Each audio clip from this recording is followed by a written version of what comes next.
Visual. Quick, dramatic cuts. The gleaming Chicago Cultural Center. Close-up of a designer's suit. A flash of cold handcuffs.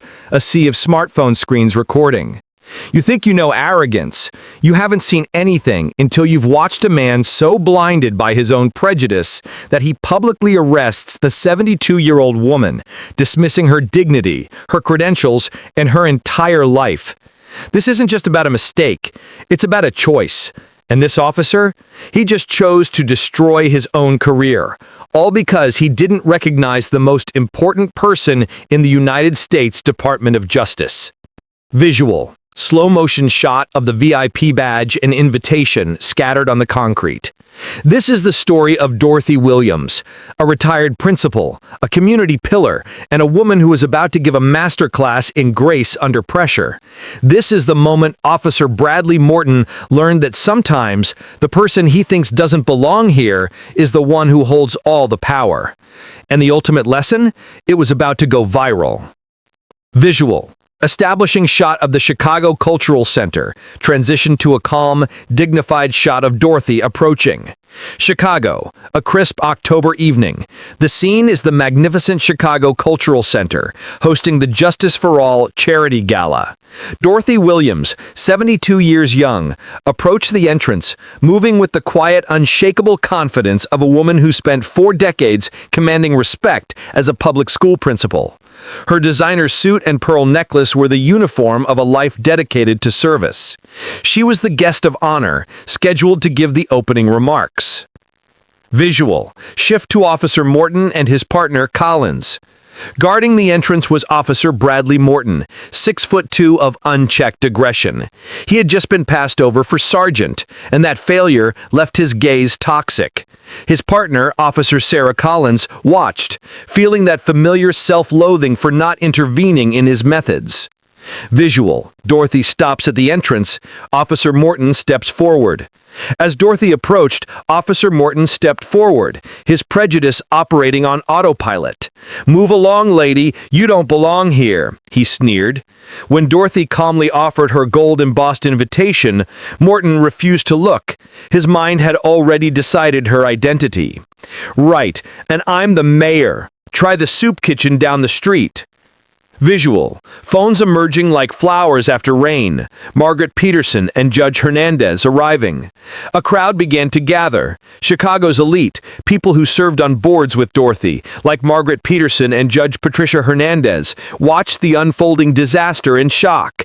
A young couple recognizing a viral moment raised their phones. Hashtag Chicago Police started trending instantly. Visual. Close-up on Dorothy's face. She smiles slightly at the text from her youngest son, Michael, confirming he was flying back for the gala. Morton saw her slight smile and it enraged him. "You think this is funny? Trying to sneak into fancy parties where you don't belong?" Visual. Collins attempts to intervene, but Morton silences her. "Collins, stay in your lane." He was beyond reason, blind to the clearly visible VIP badge that identified Dorothy as an honorary board member. Visual. Close-up on the scattered contents of the purse. Morton escalated his rage. "Empty your purse on the ground right now." Dorothy, refusing to grant him the satisfaction of her fear, knelt gracefully and placed her designer handbag on the cold concrete. Visual. Slow-motion shot of the evidence spilling out. Her VIP invitation, her gold donor badge, her literacy instructor card, and retirement credentials from 40 years of service. Morton didn't even glance down, sneering, "I bet you don't even belong in this neighborhood." Visual. Judge Hernandez and Margaret Peterson intervene. Morton threatens them. The witnesses intervened. Judge Hernandez shouted that Dorothy was a community pillar, but Morton threatened to arrest her too. The judge and Margaret Peterson immediately dialed the mayor and the police chief. Visual. Dorothy turns slowly, presenting her hands. The handcuffs click. Morton was beyond saving himself. He accused Dorothy of fraud and obstruction, demanding she turn around. The handcuffs clicked into place, cutting through the chaos. As Morton shoved her into the squad car, Dorothy locked eyes with Margaret Peterson and whispered one simple, devastating instruction: "Tell Michael what happened here." Cliffhanger 1. The U.S. Attorney General is en route. Inside the car, Dorothy's phone, lying discarded in her scattered purse, buzzed relentlessly. The livestream viewer count hit 2,000. Then a radio call froze Officer Collins. All units be advised, Attorney General Michael Williams is en route to Chicago Cultural Center for the Justice for All Gala, ETA 15 minutes. Collins stared at the radio, then at Dorothy. A terrible suspicion formed. Visual, convoy of black SUVs with government plates arriving, Secret Service agents establishing a perimeter. The federal presence was unmistakable. A convoy of black SUVs, Secret Service agents setting a perimeter. Morton, fixated on his victory, remained oblivious. Visual, Collins Googles Michael Williams and gasps. Collins quickly Googled Attorney General Michael Williams. The image that appeared, a tall, distinguished black man behind the Department of Justice seal, made her gasp. The image that appeared, a tall, distinguished black man behind the Department of Justice seal, made her gasp. The resemblance to Dorothy was undeniable. "Oh my God," she whispered. Visual, the lead SUV, license plate USDOJ1, pulls up directly in front of the center. A tall figure in a charcoal suit emerged, his eyes scanning the crowd until they locked onto the police car where his mother was sitting. Visual, close up on Michael's face, a thunderous expression of controlled fury. Dorothy closes her eyes briefly. The man in the charcoal suit was 30 yards away. His expression was a thunderclap. Dorothy saw her son approaching and closed her eyes briefly, gathering strength for what he was about to witness. Morton, seeing him approach, attempted one last stand. The Attorney General was 5 yards away. Morton turned to him. "Sir, you need to step back. This is an active police scene." Visual, the man stopped. His voice was measured, carrying the weight of absolute federal authority, yet laced with the controlled fury of a son. Quote block on screen. "I'm Attorney General Michael Williams. That's my mother in your police car." Visual, extreme close-up on Morton's face as reality hits. Confusion, then absolute horror. On-screen livestream viewer count explodes past 10,000.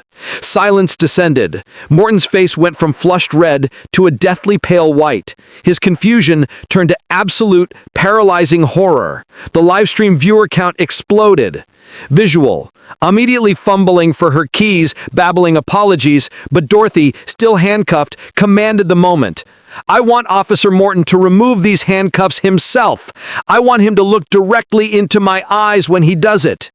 Visual, Michael Williams cross-examining Morton. Michael Williams stepped closer to the trembling officer, his voice the precise instrument of a prosecutor. "My mother is 72 years old. She spent 40 years as an educator. You handcuffed her on a public sidewalk because you decided, based on nothing but her appearance, that she didn't belong." Morton stammered, his defense pathetic. "Sir, I had no idea. She didn't tell me who she was."